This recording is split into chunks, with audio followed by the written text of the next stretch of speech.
Good morning. നമ്മുടെ മാമ്പഴം എന്ന പാഠഭാഗം പഠിച്ചു കഴിഞ്ഞു അല്ലേ? ഇനി അതിലുള്ള പഠന പ്രവർത്തനങ്ങൾ ഒന്ന് നോക്കിയാൽ മതിയാവും. നമുക്ക് മാമ്പഴം എന്ന പാഠം പഠിച്ചപ്പോൾ എന്തൊക്കെ കാര്യങ്ങൾ മനസ്സിലായിട്ടുണ്ട്? മാമ്പഴം എന്ന കവിത എഴുതിയത് ആരാണെന്ന് പിടികിട്ടി? അത് വൈലോപ്പിള്ളി ശ്രീധരമേനോനാണെന്ന് പിടികിട്ടി അല്ലേ?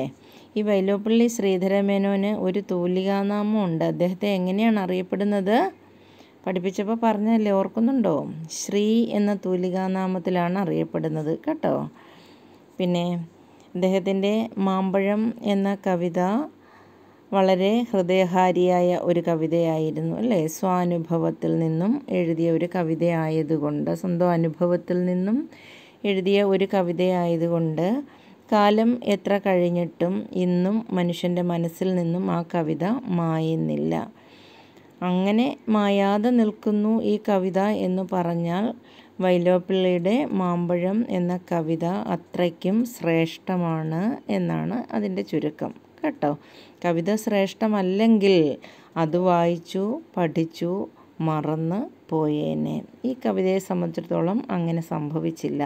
അതിൻ്റെ കാര്യം മലയാളികൾ ഉള്ളിടത്തോളം കാലം ഈ കവിത നിലനിൽക്കും. അത്രയ്ക്കും ശ്രേഷ്ഠമാണ് ആ കവിതയുടെ രചനാരീതി എന്നാണ്. അപ്പോൾ കവിതയുടെ അർത്ഥവും കാര്യങ്ങളും എല്ലാം പഠിച്ചു.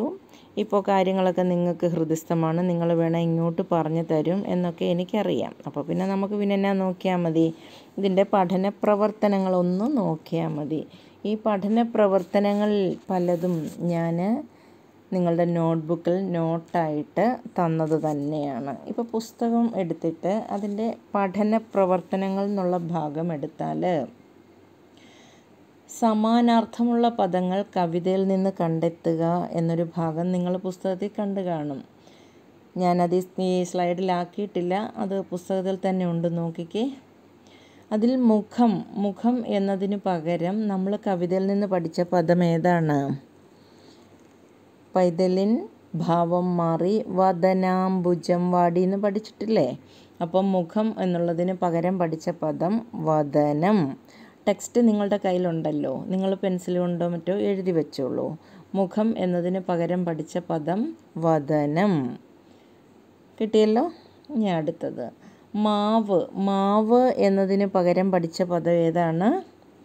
മാവ് എന്നതിന് പകരം നമ്മൾ പഠിച്ചത് മാഗന്ധം എന്നല്ലേ പഠിച്ചത്? മാഗന്ധം.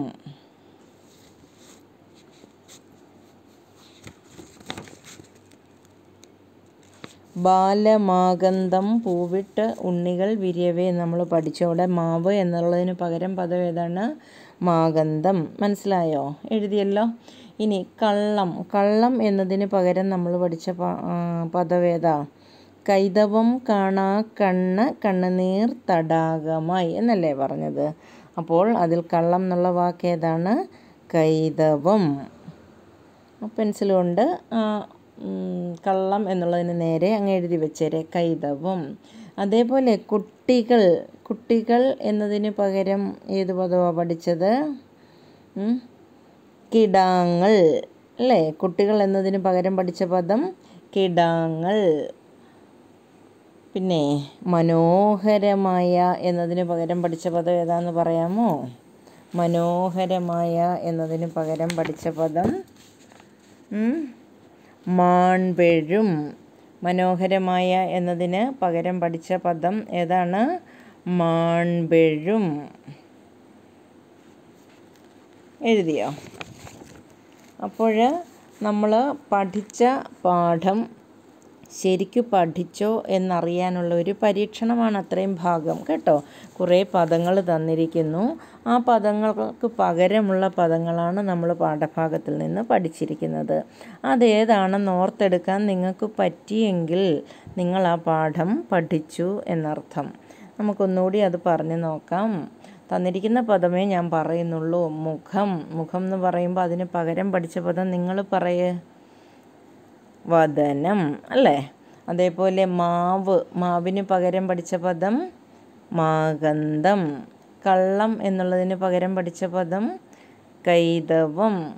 കുട്ടികൾ എന്നുള്ളതിന് പകരം പഠിച്ച പദം കിടാങ്ങൾ. മനോഹരമായ എന്നതിന് പകരം പഠിച്ച പദം മാൺപെഴും. അപ്പോൾ അത്രയും കാര്യങ്ങൾ നിങ്ങൾക്ക് മനസ്സിലായി.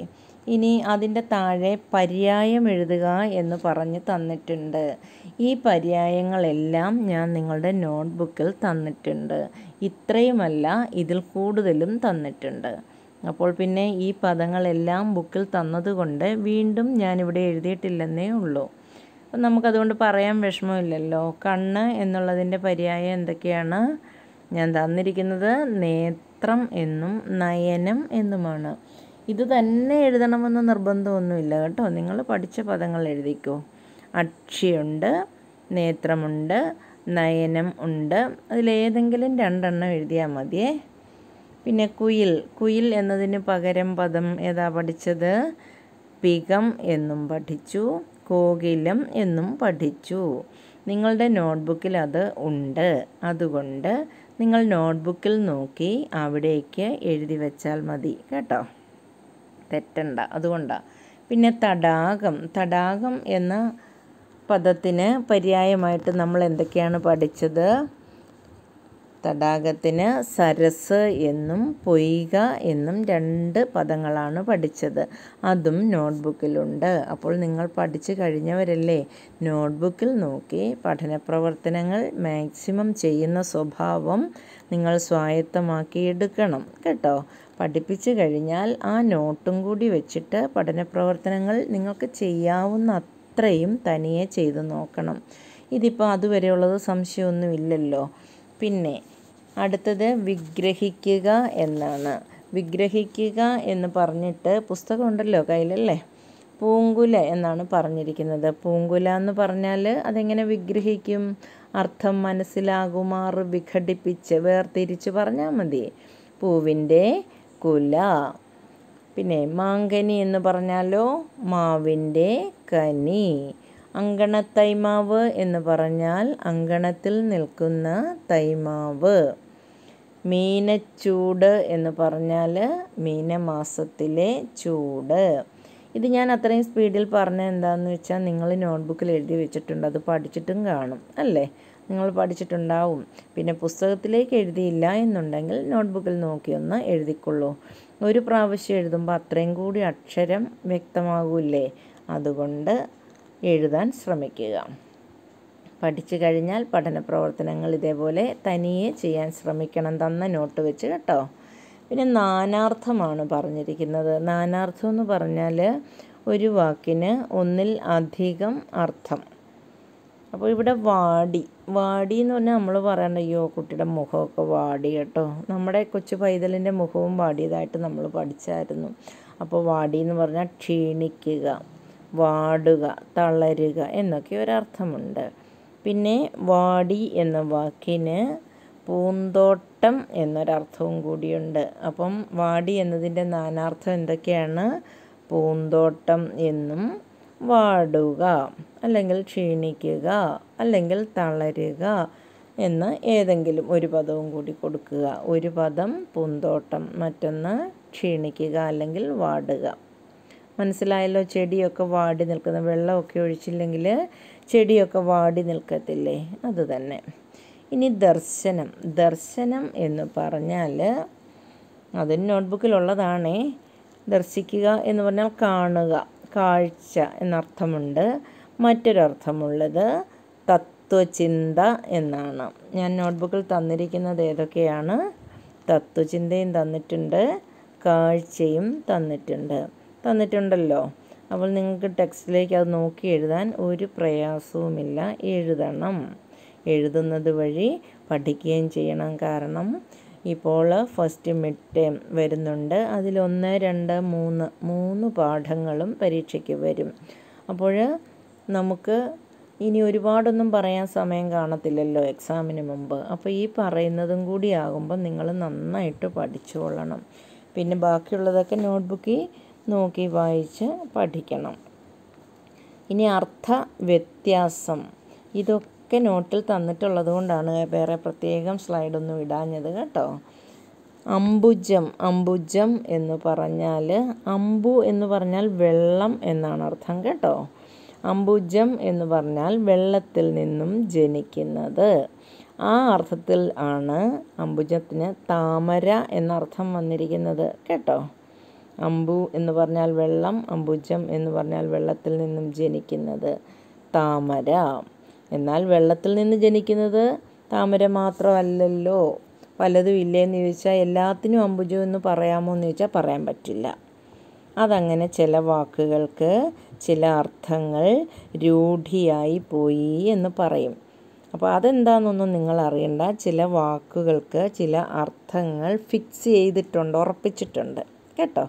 അപ്പോൾ അംബുജം എന്ന് പറഞ്ഞാൽ അതിൻ്റെ അർത്ഥം എന്താണ്? താമര. മനസ്സിലായോ? അതേസമയം അമ്പു എന്ന് മാത്രം ചോദിച്ചാലോ വെള്ളം. അംബുജം എന്നുള്ള വാക്കിൻ്റെ അർത്ഥം ശരിക്കും അമ്പുവിൽ നിന്ന് ജനിക്കുന്നതെന്നാണ്. അതാണ് താമര എന്നർത്ഥം വന്നിരിക്കുന്നത്. ഇനി അംബുദം, അമ്പുവിനെ തരുന്നത് അല്ലേ, അംബുദം അതായത് വെള്ളം നമുക്ക് തരുന്ന സംഗതി, അതാണ് മേഘം. മേഘം കേട്ടോ, മഴ എന്നും പറയാറുണ്ട്. എന്നാലും അംബുദം അതിൻ്റെ ശരിയായ മീനിങ് വരുമ്പോൾ അത് മേഘം എന്നാണ്. അപ്പോൾ ഇതും നോട്ടിൽ തന്നിട്ടുണ്ട്, അതുകൊണ്ട് ഇനി തനിയെ എഴുതി വയ്ക്കുക. പിന്നെ എന്താ അർത്ഥവ്യത്യാസമില്ലേ, പെറുക്കുക പൊറുക്കുക. അപ്പോൾ പെറുക്കുക എന്ന് പറഞ്ഞാൽ മിഠായിയൊക്കെ പെറുക്കുക നമ്മൾ പറയത്തില്ലേ, അപ്പോൾ എടുക്കുക എന്ന അർത്ഥം. പൊറുക്കുക എന്ന് പറഞ്ഞാലോ അവൻ ചെയ്ത തെറ്റിന് അവനോട് ഞാൻ ഒരിക്കലും പൊറുക്കുകയില്ല എന്ന് പറഞ്ഞാൽ എന്താ? ക്ഷമിക്കുക. പൊറുക്കുകയില്ലെന്ന് പറഞ്ഞാൽ ക്ഷമിക്കുകയില്ല. അപ്പോൾ പൊറുക്കുക, ക്ഷമിക്കുക. നീ അവനോടൊന്ന് പുറത്തേരെ, പോട്ടെ, അവൻ ആദ്യം ചെയ്ത ഒരു തെറ്റല്ലേ എന്നൊക്കെ പറഞ്ഞാൽ ക്ഷമിക്കുക എന്നാണ് അർത്ഥം കേട്ടോ. പിന്നെ താമസിക്കുക എന്നൊരർത്ഥവും പൊറുക്കുക എന്നുള്ളതിന് ഉണ്ട്. ഇപ്പോൾ എല്ലാം കൂടി നിങ്ങൾ പഠിച്ച് കുഴച്ച് കളയണ്ട. അപ്പോൾ ഈ രണ്ടർത്ഥം, പെറുക്കുക എന്ന് പറഞ്ഞാൽ എടുക്കുക, പൊറുക്കുക എന്ന് പറഞ്ഞാൽ ക്ഷമിക്കുക ആ അർത്ഥം. ആ പൊറുക്കുക എന്നുള്ളതിന് വേറൊരർത്ഥവും കൂടി ഉണ്ട്. അതെന്താണെന്നാണ് പറഞ്ഞത്? താമസിക്കുക എന്നൊരർത്ഥമുണ്ട്. വേണ്ട, നിങ്ങൾ ഈ തന്നത് രണ്ടും ഇപ്പോൾ പഠിക്കുക. മുന്നോട്ട് നമുക്ക് പാഠങ്ങളിൽ കൂടുതൽ അർത്ഥങ്ങളൊക്കെ പറഞ്ഞു തരാം. പിന്നെ അത്രയുമേ അതിനകത്ത് അർത്ഥവ്യത്യാസമൊക്കെ പറയുന്നുള്ളൂ അല്ലേ. പിന്നെ അങ്കണം എന്ന് പറഞ്ഞാൽ എന്താണ്?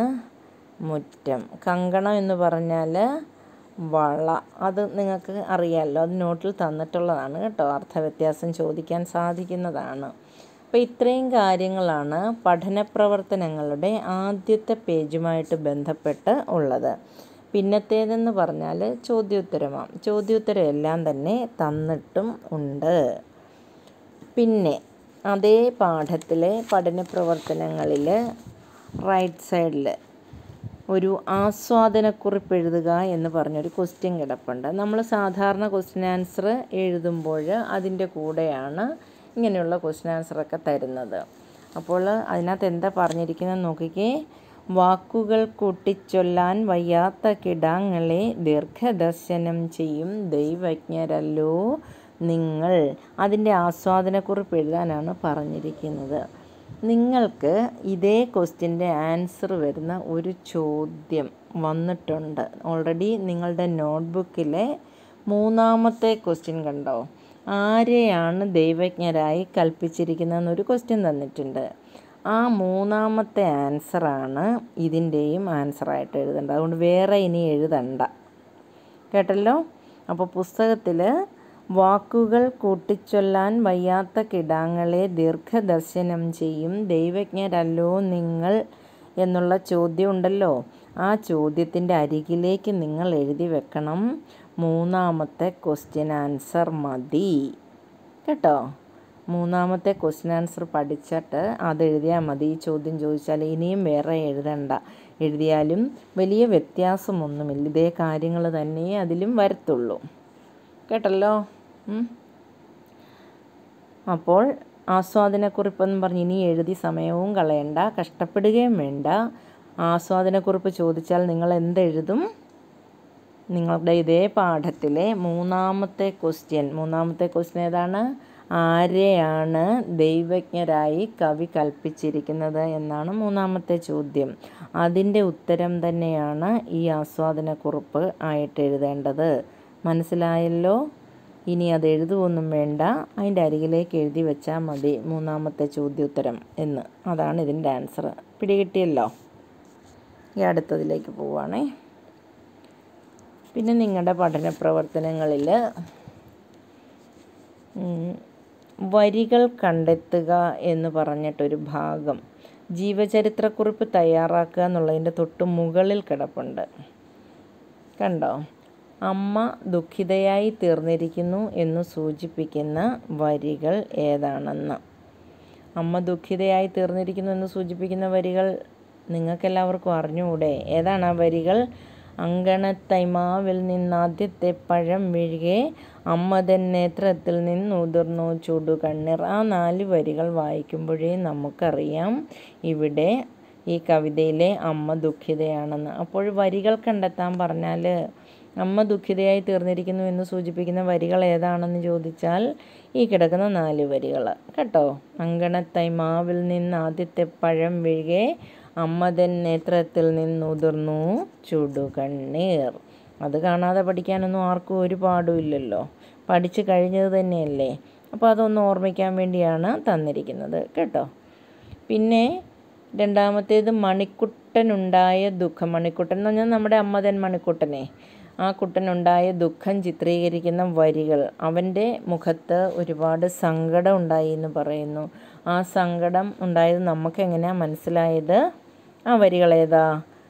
പൈതലിൻ ഭാവം മാറി വദനാംബുജം വാടി കൈതവം കാണാ കണ്ണ് കണ്ണുനീർ തടാകമായി. മനസ്സിലായോ? അപ്പം കുഞ്ഞിന് അല്ലെങ്കിൽ അമ്മയുടെ മണിക്കുട്ടന് ദുഃഖമുണ്ടായി എന്ന് ചിത്രീകരിക്കുന്ന വരികൾ ഏതാണെന്ന് ചോദിച്ചാൽ ഇത്. പൈതലിൻ ഭാവം മാറി. കാണാതെ അറിയാമല്ലോ, പറഞ്ഞു എന്നോടൊപ്പം.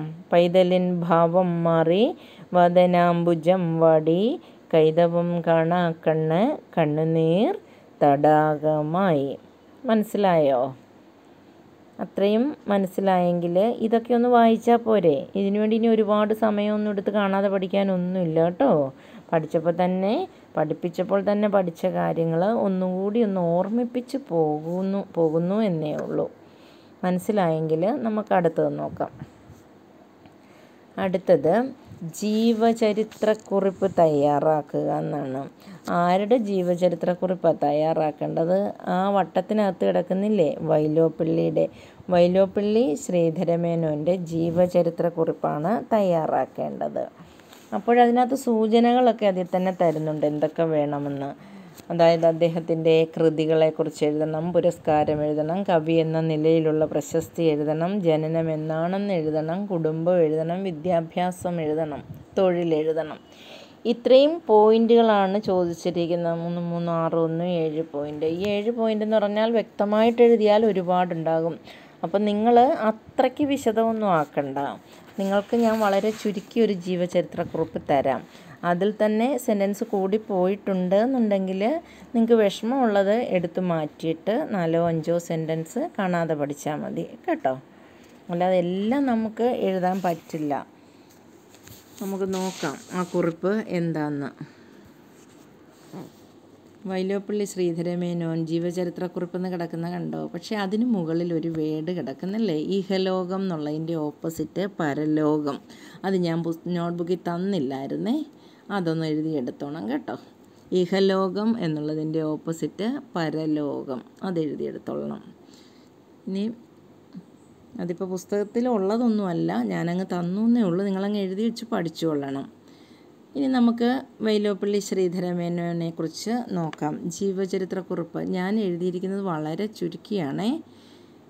എഴുതുവാണെങ്കിൽ ഒരുപാട് എഴുതണം, അത്രയ്ക്കൊന്നും നമ്മൾക്ക് പഠിക്കാൻ പറ്റില്ലല്ലോ, അത്രയും പഠിക്കണ്ട. നോക്കിക്കേ, 1911 മെയ് മാസം 11-നാണ് എറണാകുളത്ത് കലൂർ എന്ന സ്ഥലത്ത് അദ്ദേഹം ജനിച്ചത്.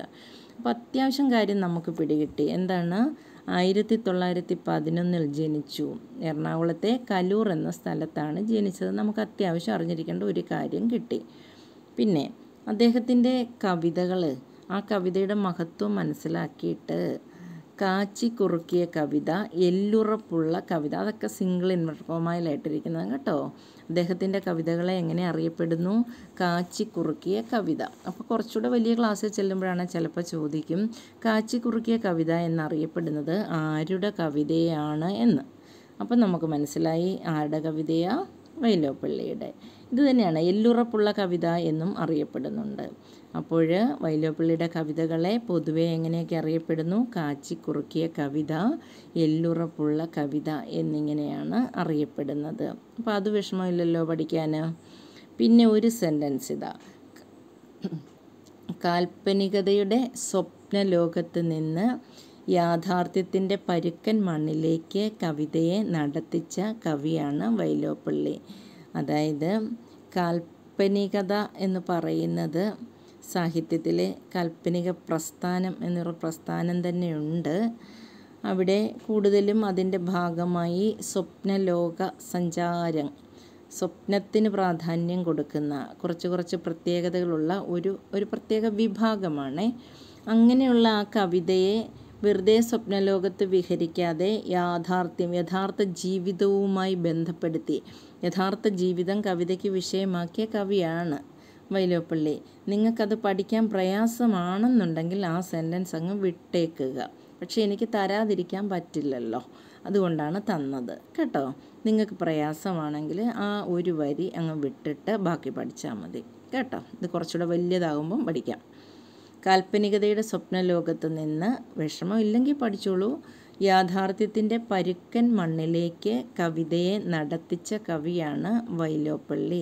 അതായത് ജീവിതഗന്ധിയായ കാര്യങ്ങൾ, ജീവിതത്തിൽ അത്യാവശ്യമുള്ള കാര്യങ്ങൾ, സത്യാവസ്ഥകളൊക്കെ കവിതയ്ക്ക് വിഷയമാക്കിയ കവിയാണ് വൈലോപ്പിള്ളി ശ്രീധരമേനോൻ.